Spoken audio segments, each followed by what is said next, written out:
7:30 একটু পরেই শুনবেন সর্বশেষ বিশ্ব সংবাদ। আপনারা বিবিসি শুনছেন ঢাকায় FM 100, সিলেটে 88.8, রংপুরে 88.8। আপনারা যেখানে আছেন বিবিসি আপনার সাথেই আছে।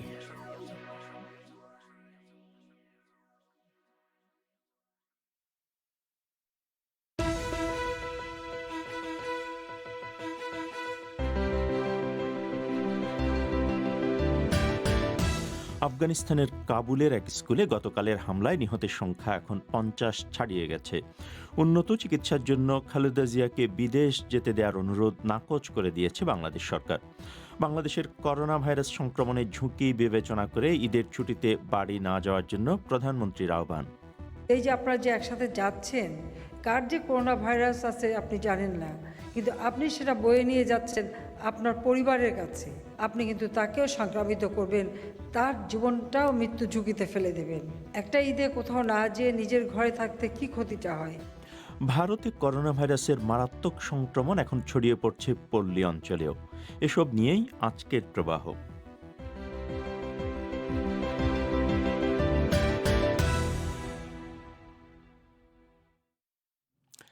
এই অনুষ্ঠান রেডিওতে আপনারা শুনছেন শর্টওয়েভ এবং FM প্রচার তরঙ্গে, একই সঙ্গে আমাদের ওয়েবসাইট bbcbangla.com-এ। আজকের সান্ধ্য আয়োজন প্রবাহে আপনাদের স্বাগত জানাচ্ছি আমি মোয়াজ্জেম হোসেন। শুরুতে আজকের প্রধান খবর। আফগানিস্তানের রাজধানী কাবুলে গতকাল এক স্কুলে হামলায় নিহতের সংখ্যা এখন 50 ছাড়িয়ে গেছে। নিহতদের বেশিরভাগই ওই স্কুলের ছাত্রী। এই হামলার দায়িত্ব এখনও কেউ স্বীকার করেনি। তবে কাবুলের যে এলাকায় এই হামলা হয়েছে সেখানে আগে অনেক হামলার দায় স্বীকার করেছিল ইসলামিক স্টেট জঙ্গি গোষ্ঠী। এলাকাটি মূলত শিয়া অধ্যুষিত। ইসলামাবাদ থেকে বিবিসির সেকান্দার কিরমানি রিপোর্ট পরিবেশন করছেন সঞ্জনা চৌধুরী। এই ভয়ঙ্কর হামলায় যারা নিহত হয়েছেন, আজ তাদের কয়েকজনের জানাজা এবং দাফনের আয়োজন চলছে। কিন্তু নিহত আরও অনেকের দেহাবশেষ সেখানে চিহ্নিত করা যায়নি। আফগানিস্তানের যুদ্ধের ধরন যেরকম নৃশংস, সেই মানদণ্ডেও এই হামলার ভয়াবহতা অবর্ণনীয়। স্কুলের শিক্ষার্থীরা যখন ক্লাস শেষ করে বাড়ি যাচ্ছে, তখন স্কুলের বাইরে গাড়ি বোমা দিয়ে হামলাটি চালানো হয়। এরপর আরও 2টি বিস্ফোরণের শব্দ পাওয়া যায়। কাবুলের পশ্চিম অংশে দশতি-ই-বার্চিতে এর আগেও এরকম হামলা হয়েছে। স্পোর্টস ক্লাব, মসজিদ থেকে শুরু করে টিউশন সেন্টার, সব ধরনের টার্গেটেই হামলা করা হয়েছে। ইসলামিক স্টেট এসব হামলার দায়িত্ব স্বীকার করেছিল, তবে গতকালের হামলার ব্যাপারে এখনও কেউ দায় স্বীকার করেনি। আফগান কর্মকর্তারা শুরুতে এই ঘটনার জন্য তালেবানকে দায়ী করেন, কিন্তু তালেবান এই হামলায় জড়িত থাকার কথা অস্বীকার করেছে। যুক্তরাষ্ট্র এবং নেটো যখন আফগানিস্তান থেকে তাদের সৈন্য প্রত্যাহার শুরু করেছে, তখন আফগানিস্তানে গত এক সপ্তাহ ধরে সহিংসতা আবার বাড়ছে। তালেবান মূলত হামলা চালাচ্ছে সরকারি অবস্থান লক্ষ্য করে। সঞ্জনা চৌধুরী। বাংলাদেশের সাবেক প্রধানমন্ত্রী এবং বিএনপি নেত্রী খালেদা জিয়াকে চিকিৎসার জন্য বিদেশে যাওয়ার অনুমতি দিতে যে আবেদন জানানো হয়েছিল, সরকার সেটি নাকচ করে দিয়েছে। সরকারের স্বরাষ্ট্রমন্ত্রী আসাদুজ্জামান খান বলেছেন, প্রচলিত আইনে খালেদা জিয়াকে বাইরে যেতে দেওয়ার কোনো সুযোগ নেই। খালেদা জিয়া একটি দুর্নীতির মামলায় 5 বছরের সাজা পান, তবে সরকারের এক নির্বাহী আদেশে তাকে মুক্তি দেওয়া হয়। বর্তমানে তিনি ঢাকার একটি হাসপাতালে চিকিৎসাধীন আছেন। এ ব্যাপারে বিস্তারিত জানাতে ঢাকা থেকে যোগ দিচ্ছেন বিবিসি বাংলার ফারহানা পারভিন। ফারহানা, সরকার কি বলছে, কেন খালেদা জিয়াকে বিদেশ যেতে দেওয়ার যে আবেদন সেটি নাকচ করে দেওয়া হলো?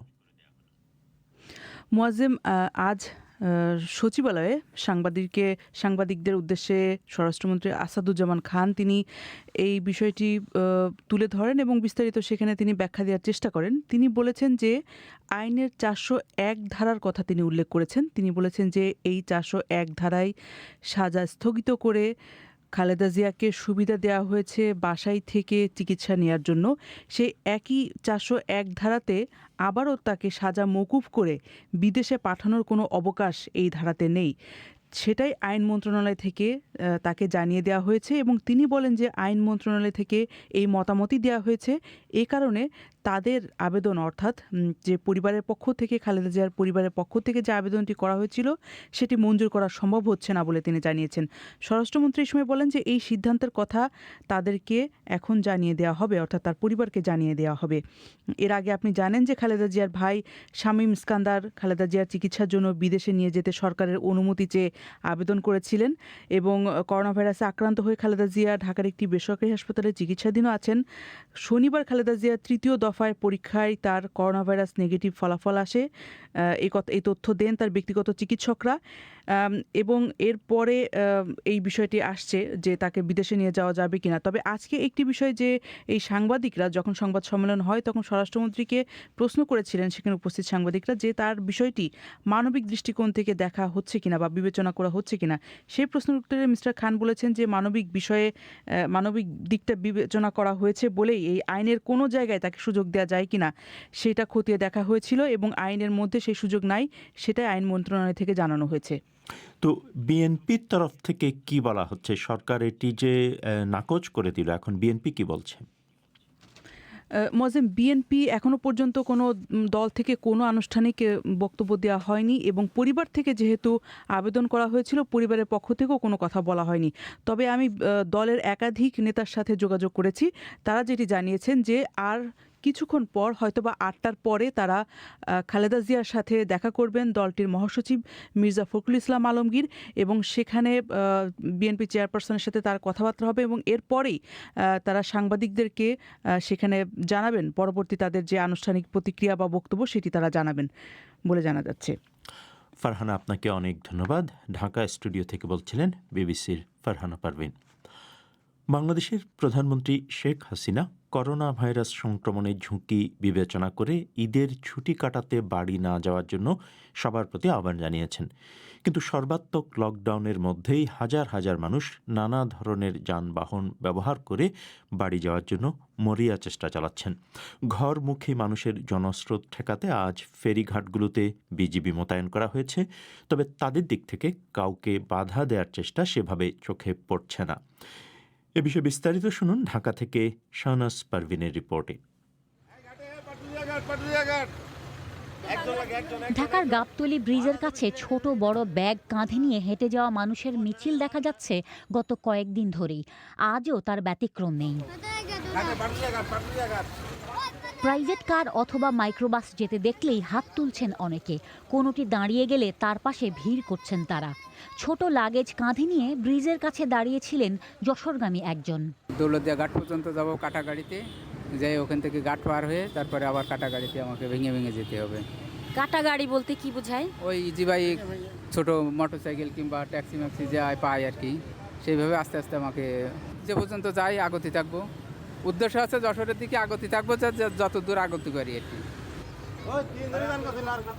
বিকল্প নানা পথ বেছে নিয়ে যে যেভাবে পারছেন বাড়ির পথে ছুটছেন। রংপুর যাবেন এমন একজন বলছেন তিনি কিভাবে যাবেন বলে পরিকল্পনা করছেন। এখন আমি ইয়েতে যাব, প্রাইভেট মাইক্রো যাব। প্রাইভেট মাইক্রো ভাড়া করেছেন? না, ভাড়া করিনি, এখন যাব সেই জায়গায়, সেখানে গেলে ভাড়া পাইলে যাব, না গেলে ওখানে আবার থাকবো আজকে এক রাত, আবার কালকে দেখো ব্যবস্থা পাবো কিনা। সেটা কোন জায়গা? আসলে বাইপেলে আমার আত্মীয় আছে, আত্মীয় বাসায় যা উঠবো ওনারা আমাকে যোগাযোগ করে পাঠিয়ে দেবে। যাইতেই হবে রংপুর? যাইতে হবে, আমার নতুন মেয়েকে বিয়ে দিয়েছি 5 মাস, আমি 24 মার্চে আসছি, আসে আটকে পর যাইতে পারতেছি না। মেয়ে আমার প্রতিদিন ফোন দেয়, কাঁদে, ছেলে শাশুড়ি অসুস্থ, যাইতে হবে। যাত্রী প্রতি মাইক্রোবাসের ভাড়া উঠেছে দূরপাল্লার এসি বাসের সমান। রাতে নাকি গোপনে কিছু বাসও চলে। জয়পুরহাটগামী একজন বললেন তিনি তার অপেক্ষায় রয়েছেন। রাতের বেলা বলে গাড়ি আছে, রাতের বেলায় যাব। রাতের বেলায় গাড়ি ছাড়ে? কোথায় শুনলেন? শুনলাম তো অনেক কয়েকজনাই তো করলো। কি ধরনের গাড়ি? বাসে। কোথা থেকে ছাড়বে? জানে ওই ব্রিজের ওই পার বলে পাওয়া যাবে। গাবতলী ব্রিজের কাছে সারি সারি দাঁড়ানো রয়েছে মোটরসাইকেল, কিছু প্রাইভেট কার ও মাইক্রোবাস। একজন মোটরসাইকেল চালক জানালেন গাবতলী থেকে 70 কিলোমিটারের মতো দূরে পাটুরিয়া ঘাট পর্যন্ত যাত্রীদের পৌঁছে দিতে তিনি 1000 টাকাও নিচ্ছেন। কোথায় নিয়ে এখানে আমাদের বাইক আমরা সাইড করে রাখা হয়। ঘাটে যাওয়ার জন্য কিছু লোক বাস পাচ্ছে না, সেক্ষেত্রে আমাদের কাছ থেকে তারা হেল্প নিচ্ছে, আমাদের বাইকে তারা সেবা নিচ্ছে। জাস্ট এখান থেকে যেমন আপনার হচ্ছে গিয়া মাওয়া ঘাট, পাটুরিয়া ঘাট, তারপরে ওদিক দিয়ে রংপুর, গাজীপুর, এসব অঞ্চলে আমরা টুকটাক মানে সেফলিভাবে যাওয়া আসা করে থাকি। ধরেন পাটুরিয়া যাইতে কত লাগবে? আসলে এটা মানে কোনো একটা ফিক্স ভাড়া না, সর্বোচ্চ কত নিবেন? সর্বোচ্চ এখানে ধরেন আপনার 800, 1000 এরকম মানে যে কোনো একটা রেট আসে। এখানে আবার একটু কম বেশি স্যাক্রিফাইস হয়ে থাকে। বাংলাদেশে একসাথে সবচেয়ে বেশি মানুষ বিভিন্ন জেলার উদ্দেশ্যে ঢাকা ত্যাগ করেন ঈদের 2-1 দিন আগে থেকে। অন্যান্য বছর খুব অল্প সময়ের মধ্যে একসঙ্গে লাখ লাখ মানুষের যাত্রায় মহাসড়কে ভয়াবহ যানজটের দৃশ্য দেখা যায়। কিন্তু এবার দেখা যাচ্ছে এক ভিন্ন রকমের চিত্র। সরকার ঘোষিত তথাকথিত সর্বাত্মক লকডাউন রয়েছে ঈদের পর 16ই মে পর্যন্ত। জেলার অভ্যন্তরে বাস চললেও দূরপাল্লার বাস, ট্রেন ও নৌযান চলাচল বন্ধ রয়েছে। সামর্থ্যবানরা প্রাইভেট কার এবং অভ্যন্তরীণ বিমান ব্যবহারের সুযোগ ঠিকই নিচ্ছেন, কিন্তু বিপাকে পড়ছেন কর্মজীবী সাধারণ মানুষেরা। গায়ে গা লাগিয়ে microbus, private car, autorickshaw, engine চালিত নৌকায় নিজের জেলায় যাওয়ার জন্য মানুষের প্রাণান্তকর চেষ্টায় ফুটে উঠেছে পরিস্থিতি সামাল দিতে না পারার চিত্র। এমন পটভূমিতে দেশের সরকার প্রধানকেও রীতিমতো আকুতি করতে হচ্ছে। আর আমি জানি ঈদের সময় মানুষ পাগল হয়ে গ্রামে ছুটছে, কিন্তু এই যে আপনারা যে একসাথে যাচ্ছেন এই চলার পথে, ধরেন ফেরিতে হোক, গাড়িতে হোক, যেখানে হোক, কার যে করোনা ভাইরাস আছে আপনি জানেন না, কিন্তু আপনি সেটা বয়ে নিয়ে যাচ্ছেন আপনার পরিবারের কাছে। মা, বাবা, দাদা, দাদি, ভাই, বোন যেই থাকুক, আপনি কিন্তু তাকেও সংক্রামিত করবেন, তার জীবনটাও মৃত্যু ঝুঁকিতে ফেলে দেবেন। একটা ঈদে কোথাও না যেয়ে নিজের ঘরে থাকতে কি ক্ষতিটা হয়? কিন্তু ঘরে ফেরায় বাধা দিতেও অন্তত ঢাকার আশপাশে কর্তৃপক্ষের কোনো উপস্থিতি দেখা যায়নি। তবে যাত্রাপথে রয়েছে অনেক ভোগান্তি। তবুও ঈদে স্বজনের কাছে যাওয়ার জন্য মরিয়া কর্মজীবী মানুষ। ঢাকা থেকে শাহনাজ পারভীন। আপনারা বিবিসি বাংলা শুনছেন ঢাকায়, কুমিল্লায়, সিলেটে। আপনারা যেখানে আছেন বিবিসি বাংলা আপনার সাথেই আছে।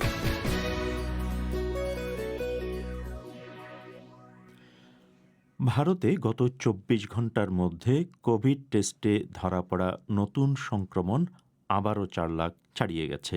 মৃতের সংখ্যাও আজ 4000-এর উপরে। পরিস্থিতির উন্নতি না হওয়ায় দিল্লিতে লকডাউন আরও 1 সপ্তাহ বাড়ানো হয়েছে। ভারতের আরও অনেক রাজ্যে স্থানীয়ভাবে লকডাউন জারি রয়েছে। কিন্তু একটি জাতীয় লকডাউন জারির জন্য কেন্দ্রীয় সরকারের উপর চাপ বাড়ছে। ভারতের করোনা ভাইরাস মহামারীর সর্বশেষ পরিস্থিতি জানতে আমি কথা বলছিলাম দিল্লিতে বিবিসি বাংলার শুভজ্যোতি ঘোষের সঙ্গে। তাঁর কাছে জানতে চেয়েছিলাম ভারতের সংক্রমণের হার কি এখনো পিক বা চূড়ায় পৌঁছেছে? কি বলছেন বিশেষজ্ঞরা? মোয়াজ্জেম, এই মুহূর্তে কিন্তু পিকে পৌঁছেছে ভারত, এই কথাটা বিশেষজ্ঞরা এখনও জোর দিয়ে বলতে পারছেন না।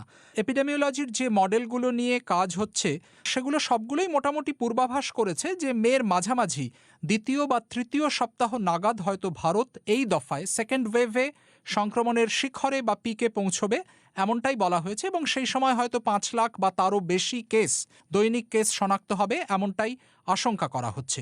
কিন্তু সেই সংখ্যার ধারে কাছে আমরা এখনও পৌঁছইনি।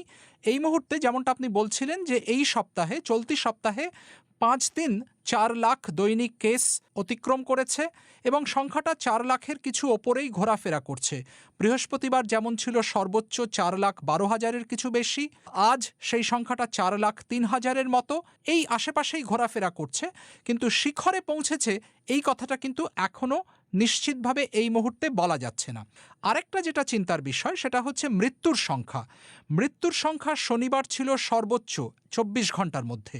গতকাল শনিবার সেই সংখ্যাটা ছিল 4,200-র কাছাকাছি, 4,187 টু বি প্রিসাইস। আজও সেই সংখ্যাটা তার চেয়ে সামান্য কম, 4,092।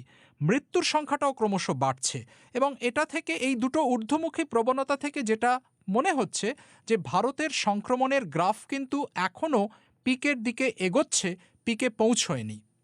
তো আমরা যেটা দেখছি যে দিল্লিতে নতুন করে লকডাউনের সময় বাড়ানো হয়েছে, ভারতের বিভিন্ন রাজ্যে স্থানীয়ভাবে লকডাউন জারি করা হচ্ছে। তো একটা কথা বলা হচ্ছে যে কেন্দ্রীয় সরকারের উপর চাপ বাড়ছে ভারতে জাতীয়ভাবে একটা লকডাউন জারি করার। প্রধানমন্ত্রী নরেন্দ্র মোদীর সরকার তারা আসলে কি চিন্তা ভাবনা করছে, কি জানা যাচ্ছে? দেখুন, প্রধানমন্ত্রী নরেন্দ্র মোদী তার কথাবার্তায় যে ইঙ্গিতটা দিয়েছেন এবং সরকারের ক্যাবিনেট মন্ত্রীরাও স্পষ্টভাবে যেটা ইতিমধ্যেই বারবার বলেছেন যে কেন্দ্রীয়ভাবে সারা ভারতে কোনো লকডাউন জারি করা সরকারের উদ্দেশ্য নয়। সরকার এই সেকেন্ড ওয়েভ কোভিড মহামারীর মোকাবিলা করতে চাইছে স্থানীয়ভাবে বিভিন্ন রাজ্যে এক এক রকম নীতি নিয়ে। তাঁরা যেটা বলছেন যে সেকেন্ড ওয়েভ কিন্তু ভারতের সব রাজ্যে একসঙ্গে আঘাত হানেনি, কোথাও একটু আগে কোথাও পরে এই আঘাতটা এসেছে এবং তাঁরা চাইছেন রাজ্য সরকারগুলো স্থানীয়ভাবে সিদ্ধান্ত নিক তাঁরা কখন কত সময়ের জন্য লকডাউন জারি করবেন। ঠিক এই প্রক্রিয়াটাই কিন্তু আমরা এখন সারা ভারতে দেখতে পাচ্ছি।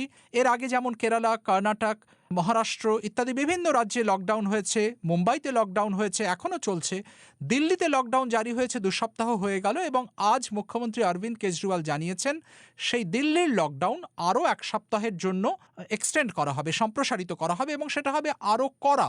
যেমন দিল্লির যেটা লাইফলাইন মেট্রো রেল পরিষেবা সেটা এতদিন সীমিত আকারে হলেও চালু ছিল, কিন্তু কাল থেকে যে লকডাউন হবে সেখানে মেট্রো পরিষেবাও বন্ধ থাকবে। বিয়ের অনুমতি দেওয়া হচ্ছিল সীমিত আকারে 50 জন অতিথি নিয়ে, সেটা নামিয়ে 20 জন করা হচ্ছে এবং কোনো প্রকাশ্য স্থানে নয়, বদ্ধ ঘরেই শুধু সেটা করতে পারা যাবে ইত্যাদি নানান রকম বিধিনিষেধ আরোপ করা হচ্ছে। কলকাতাতেও ভোট গণনার ফল বেরোনোর ঠিক পরেই সেখানে লকডাউন আরও জোরালো করা হয়েছে। সেখানে আংশিক লকডাউন ছিল কিন্তু সেই বিধিনিষেধ আরও কঠোর করা হয়েছে। ফলে ভারতের কিন্তু যতই আন্তর্জাতিক স্তরের চাপ থাক, বিশেষজ্ঞদের চাপ থাক, কেন্দ্রীয়ভাবে কোনো লকডাউনের কথা এখনও ভারত ঘোষণা করেনি বা সেই রাস্তায় হাঁটছে না। তারা চাইছে এক একটা রাজ্য এক এক রকমভাবে তাদের পরিস্থিতি অনুযায়ী সিদ্ধান্ত নিক এবং ঠিক সেটাই এই মুহূর্তে হচ্ছে।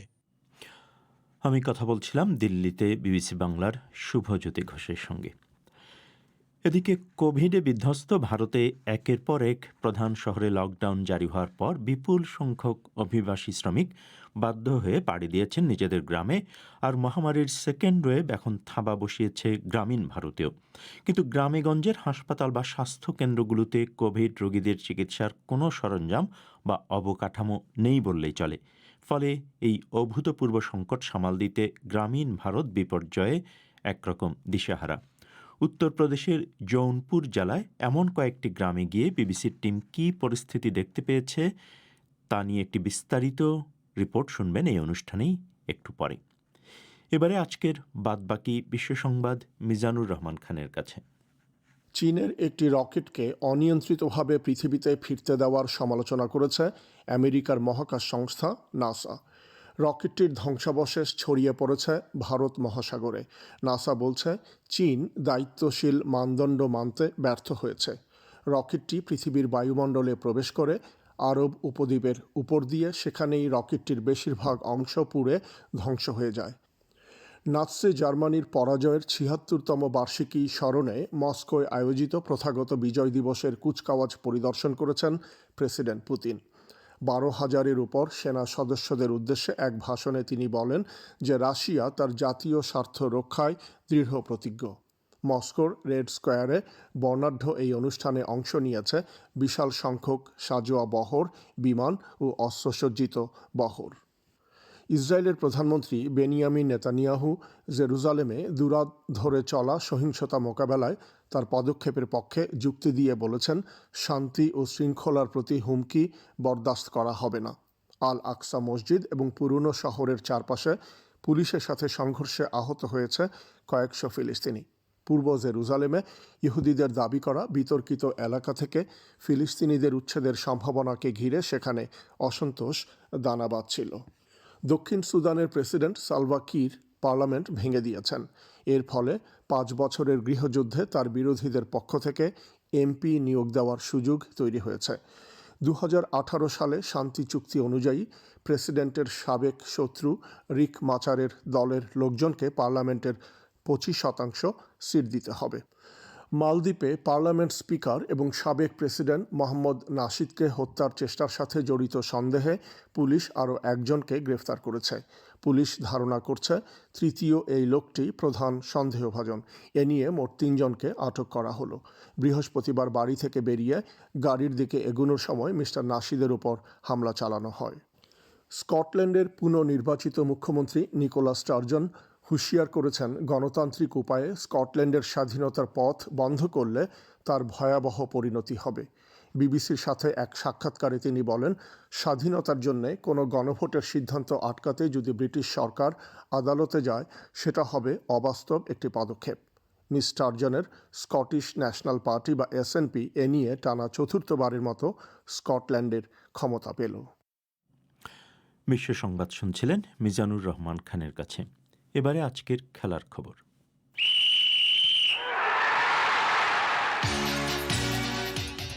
খেলার খবর পড়ছি তামিমুর রহমান।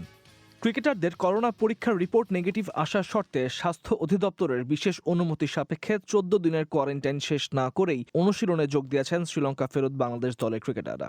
এখনও পর্যন্ত ঐচ্ছিক অনুশীলনে যোগ দিয়েছেন মুশফিকুর রহিম, লিটন দাস, তাসকিন আহমেদ সহ হেড কোচ রাসেল ডোমিঙ্গো। শ্রীলঙ্কায় যেহেতু তারা জৈব সুরক্ষার বলয়ে ছিলেন, তাই কোয়ারেন্টাইন শিথিল করার জন্য আবেদন করেছিল বিসিবি। এছাড়াও আইপিএল খেলে ভারত থেকে ফেরা সাকিব আল হাসানের প্রথম করোনা টেস্টের পর দ্বিতীয় টেস্টেও নেগেটিভ এসেছে। এছাড়াও মুস্তাফিজের প্রথম টেস্ট নেগেটিভ আসার পর অপেক্ষায় রয়েছে দ্বিতীয় টেস্টের ফলাফলের জন্য। এদিকে 16 মে 3 ম্যাচের ওয়ানডে সিরিজ খেলতে বাংলাদেশে আসার কথা রয়েছে শ্রীলঙ্কার। এদিকে লঙ্কা সিরিজের আগে নিজেদের লম্বা সময়ের প্রস্তুতির সাথে সাকিব মুস্তাফিজের অন্তর্ভুক্তি দলের শক্তি যোগাবে বলে মনে করেন জাতীয় দলের ক্রিকেটার আফিফ হাসান ধ্রুব।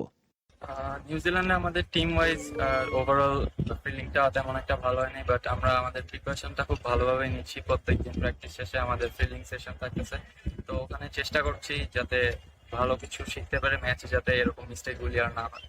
একটা সিরিজের আগে এরকম একটা সময় ধরে লম্বা সময় আমরা প্র্যাকটিস করতে পারতেছি, এটা অবশ্যই একটা পজিটিভ সাইড। যেহেতু ফুল টিম অ্যাভেলেবেল, সাকিব ভাই মোস্তাফিজরাও থাকবে, তো অবশ্যই এটা একটা পজিটিভ সাইড আমাদের জন্য যে পুরো আমাদের টিমটা খেলতে পারতেছে। তো আশা করি আমরা এই সিরিজটা অনেক ভালোভাবে শেষ করবো ইনশাআল্লাহ। 2 ম্যাচ সিরিজের শেষ টেস্টে হারারেতে পাকিস্তানের বিপক্ষে ফলো অনে পড়েছে স্বাগতিক জিম্বাবুয়ে। পাকিস্তানের করার প্রথম ইনিংসে 510 রানের বিপরীতে মাত্র 132 রানে গুটিয়ে গেছে জিম্বাবুয়ের ইনিংস। পাকিস্তানি পেসার হাসান আলী 27 রানে নিয়েছেন 5 উইকেট। করোনা মহামারীর কারণে আবার অনিশ্চয়তার মুখে পড়েছে টোকিও অলিম্পিকের আয়োজন। দেশটির রাজধানী টোকিও সহ পার্শ্ববর্তী 3টি শহরে রাষ্ট্রীয় জরুরি অবস্থার মেয়াদ বাড়িয়ে দেওয়া হয়েছে। জুলাইয়ের 23 তারিখ এই আসর মাঠে গড়াবার কথা রয়েছে। অর্থাৎ অলিম্পিক মাঠে গড়াতে আর মাত্র 3 মাস সময় বাকি থাকতে এই জরুরি অবস্থা জারি করায় আয়োজন নিয়ে এই শঙ্কা দেখা দিয়েছে। 11 মে পর্যন্ত জরুরি অবস্থা ঘোষণা থাকলেও তা বাড়িয়ে পুরো মে মাসই করা হয়েছে। গত বছর করোনার কারণে অলিম্পিক বন্ধ রাখা হয়েছিল। স্থানীয় জাপানিরা অলিম্পিক আয়োজন করার সম্পূর্ণ বিরোধী, তবে দেশটির প্রধানমন্ত্রী জানিয়েছেন সর্বোচ্চ নিরাপত্তার মধ্যেই অলিম্পিক আয়োজন করা হবে। এবারে ফুটবলের খবর। এএফসি কাপের গ্রুপ পর্বের ম্যাচে মাঠে নামা হচ্ছে না বাংলাদেশের ক্লাব বসুন্ধরা কিংসের। মালদ্বীপ সরকার বাংলাদেশ সহ 7টি দেশের ওপর ভ্রমণ নিষেধাজ্ঞা দেওয়ায় এএফসি কাপ স্থগিত হয়ে গেছে। আগামী 14 মে মালদ্বীপে এএফসি কাপ 2021-এর গ্রুপ পর্বের খেলা শুরু হওয়ার কথা ছিল। এদিকে তুরস্কে লকডাউন আর যুক্তরাষ্ট্র থেকে দেশটিতে ভ্রমণ নিষেধাজ্ঞা থাকায় এবারে অনিশ্চয়তার মাঝে পড়েছে চ্যাম্পিয়ন্স লিগের ফাইনালও। ইস্তানবুলের আতাতুর্ক স্টেডিয়ামে অল ইংলিশ ফাইনালে চেলসি ও ম্যানচেস্টার সিটির 29 মে আসরের ফাইনালে মাঠে নামার কথা রয়েছে। করোনার প্রকোপে দেশটিতে আগামী 17 মে পর্যন্ত লকডাউন চলবে। প্রয়োজন অনুযায়ী তা বাড়ানো হতে পারে।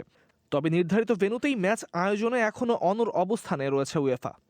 পিএসজির সঙ্গে চুক্তির মেয়াদ বাড়ল নেইমারের। নতুন চুক্তি অনুযায়ী 2025 সালের জুন পর্যন্ত ক্লাবটির সঙ্গে থাকবেন তিনি। এর ফলে শেষ হয়ে গেল তার বার্সায় ফেরার গুঞ্জন। লা লিগায় গুরুত্বপূর্ণ ম্যাচে সেভিয়ার বিপক্ষে মাঠে নামবে রিয়াল মাদ্রিদ। ম্যাচটি শুরু হবে বাংলাদেশ সময় রাত 1টায়। গেল রাতে বার্সেলোনা ও অ্যাটলেটিকো মাদ্রিদের মধ্যকার ম্যাচ ড্র হওয়ায় এই ম্যাচে সেভিয়াকে হারাতে পারলেই শীর্ষে ওঠার সুযোগ থাকবে জিদানের সামনে। শুনছিলেন খেলার খবর।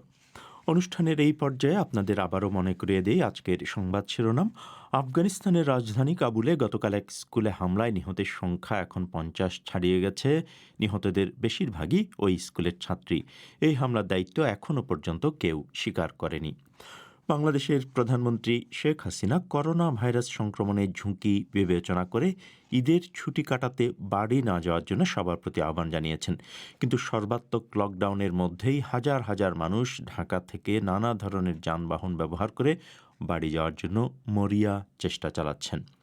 বাংলাদেশের সাবেক প্রধানমন্ত্রী এবং বিএনপি নেত্রী খালেদা জিয়াকে চিকিৎসার জন্য বিদেশে যাওয়ার অনুমতি দিতে যে আবেদন জানানো হয়েছিল, সরকার সেটি নাকচ করে দিয়েছে। সরকারের স্বরাষ্ট্রমন্ত্রী আসাদুজ্জামান খান বলেছেন, প্রচলিত আইনে খালেদা জিয়াকে বাইরে যেতে দেওয়ার কোনো সুযোগ নেই। খালেদা জিয়া একটি দুর্নীতির মামলায় 5 বছরের সাজা পান, তবে সরকারের এক নির্বাহী আদেশে তাকে মুক্তি দেওয়া হয়। বর্তমানে তিনি ঢাকার একটি হাসপাতালে চিকিৎসাধীন আছেন। ভারতে 24 ঘন্টার মধ্যে কোভিড টেস্টে ধরা পড়া নতুন সংক্রমণ আজ আবারও 4 লাখ ছাড়িয়ে গেছে। মৃতের সংখ্যা আজ 4000-এর উপরে। পরিস্থিতির উন্নতি না হওয়ায় দিল্লিতে লকডাউন আরও 1 সপ্তাহ বাড়ানো হয়েছে। ভারতের আরও অনেক রাজ্যে স্থানীয়ভাবে লকডাউন জারি রয়েছে। আপনারা প্রবাহ শুনছেন বিবিসি লন্ডন থেকে।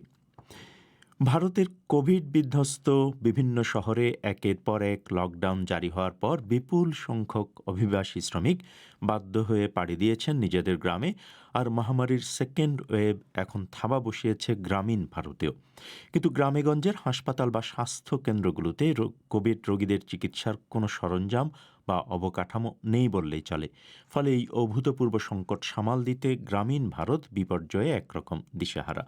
উত্তরপ্রদেশের জৌনপুর জেলায় এমনই কয়েকটি গ্রামে গিয়ে বিবিসির টিম কী পরিস্থিতি দেখতে পেয়েছেন জানাচ্ছেন দিল্লি থেকে বিবিসির শুভজ্যোতি ঘোষ। इंजेक्शन लगाते थे, रेमडेसिविर जो दवाई आती है इसकी वो नहीं मिली। জৌনপুর জেলার ভগীরথপুর গ্রামের বাসিন্দা পঙ্কজ মৌরিয়া সদ্যই স্ত্রী রেখাকে কোভিডে হারিয়েছেন। রেখার বয়স ছিল মাত্রই 35। কাঁদতে কাঁদতে তিনি বলছিলেন, গ্রামের হাসপাতাল রেখাকে কী সব ইঞ্জেকশন দিচ্ছিল ঠিকই, কিন্তু যে রেমডেসিভির ওষুধটার প্রয়োজন ছিল সেটা আমরা জোগাড়ই করতে পারিনি। ওটা পেলে হয়তো রেখা ঠিক হয়ে যেত, কিন্তু ওটা পেলামই না।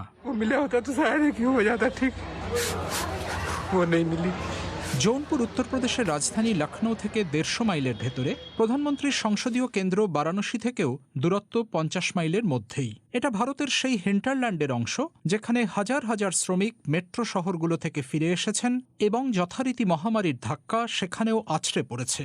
Rundown hospitals trying to cope with a crisis they've never been equipped for. Conditions the government doesn't want people to see. So we filmed secretly. COVID patients being treated amidst people with other illnesses. বিবিসির সংবাদদাতা যোগিতা লিমায় বলছিলেন, কোভিডের চিকিৎসার জন্য ন্যূনতম ব্যবস্থাও জেলার এই ভগ্নপ্রায় হাসপাতালগুলোতে নেই। সরকার চায় না সেখানকার আসল ছবি তুলে ধরা হোক, তাই বিবিসি সেখানে গোপনে ফিল্মিং করেছে। দেখতে পেয়েছে অন্যান্য রোগের রোগীদের পাশে শুয়েই কোভিড রোগীদের চিকিৎসা চলছে। ডাক্তার বা নার্স নেই বলে রোগীর পরিবারের লোকজনই তাদের শুশ্রূষা করছেন। The sick being cared for by their own families for a lack of doctors. নোংরা অপরিষ্কার হাসপাতালে, যেটাকে ইন্টেন্সিভ কেয়ার ইউনিট বলা হচ্ছে, সেখানেও উপচে আসছে শৌচাগারের জল। This is the intensive care unit. We saw toilets overflowing on its floor. তবে হাসপাতাল তো অনেক পরের কথা। গ্রামের মানুষ কেউ অসুস্থ হলে আগে নিয়ে যাওয়া হয় কাছাকাছি স্বাস্থ্য কেন্দ্রেই। আশেপাশের কয়েকটা গ্রাম মিলিয়ে হয়তো একটাই হেলথ সেন্টার। রেখার পরিবারও এরকম একটাতেই তাকে প্রথমে নিয়ে এসেছিলেন, কিন্তু তার যে কোভিড হয়েছে সেটা গুরুতর অসুস্থ হওয়ার আগে সেখানে ধরাই পড়েনি। ছিল না কোনো চিকিৎসার ব্যবস্থাও। রেখার পরিবারের সবারই কোভিডের উপসর্গ ছিল, কিন্তু কারোরই কোনো চিকিৎসা পর্যন্ত হয়নি।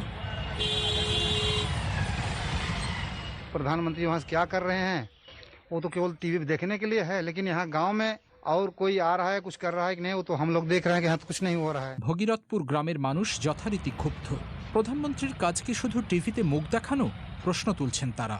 বলছেন, গ্রামে যে কেউ আসছে না, কিচ্ছু হচ্ছে না, সেটা তো আমরা চোখের সামনেই দেখছি। কেউ আবার বলছেন, এখানে প্রায় রোজ কেউ না কেউ মারা যাচ্ছেন, অথচ আগে বছরে বা 6 মাসে একজন কেউ মারা যেত কিনা সন্দেহ। हाँ, यही डर है, बता रहा हूँ कि आए दिन एक न एक मौत हो रही है आसपास के गांव में, जहाँ साल 2 साल 6 महीने में कभी कोई किसी की मृत्यु। যোগিতা লিমায়ে আরও দেখেছেন, গ্রামীণ স্বাস্থ্যকেন্দ্রে জ্বর বা কাশির উপসর্গ নিয়ে অসংখ্য মানুষ ডাক্তার দেখানোর জন্য ঘণ্টার পর ঘণ্টা লাইন দিয়ে অপেক্ষা করছেন। তবে তাদের কারোরই কোভিডের টেস্টিং পর্যন্ত হয়নি। ভ্যাকসিন তো অনেক দূরের কথা। बाकी ऑक्सीजन नहीं मिल रहा, बाकी और सुइयां दवाइयां कोई डॉक्टर दे नहीं रहे। ভগীরথপুর গ্রামের এক মহিলা শখেদে বলছিলেন, এখানে তো অক্সিজেন পাওয়ার কোনো প্রশ্নই নেই, আর পাওয়া যায় না বলে অন্য সব জীবনদায়ী ওষুধ কোনো ডাক্তার লেখেনও না। আজকে গ্রামগুলোতে এটাই আসল ছবি। ওই সামান্য কিছু ট্যাবলেট খেয়ে কেউ যদি বাঁচলো তো বাঁচলো, আর যার সময় হয়ে গেছে সে তো চলেই গেল। बस एक गोली गाली खा के अगर जिसको बचना होगा बचेगा, जिसको जाना होगा जाएगा। শুভজ্যোতি ঘোষের প্রতিবেদন। অধিবেশন শেষ করার আগে আবারও সংবাদ শিরোনাম। আফগানিস্তানের কাবুলের এক স্কুলে গতকালের হামলায় নিহতের সংখ্যা এখন 50 ছাড়িয়ে গেছে। উন্নত চিকিৎসার জন্য খালেদা জিয়াকে বিদেশ যেতে দেওয়ার অনুরোধ নাকচ করে দিয়েছে বাংলাদেশ সরকার। আর বাংলাদেশে করোনা ভাইরাসের সংক্রমণের ঝুঁকি বিবেচনা করে ঈদের ছুটিতে বাড়িতে না যাওয়ার জন্য প্রধানমন্ত্রী শেখ হাসিনা দেশবাসীর প্রতি আহ্বান জানিয়েছেন। আমাদের পরবর্তী অনুষ্ঠান পরিক্রমা আজ রাতেই বাংলাদেশ সময় 10:30 আর ভারতের রাত 10টায় শুনবেন আশা করি। সে পর্যন্ত এখানেই বিদায় চাইছি আমি মুয়াজ্জেম হোসেন।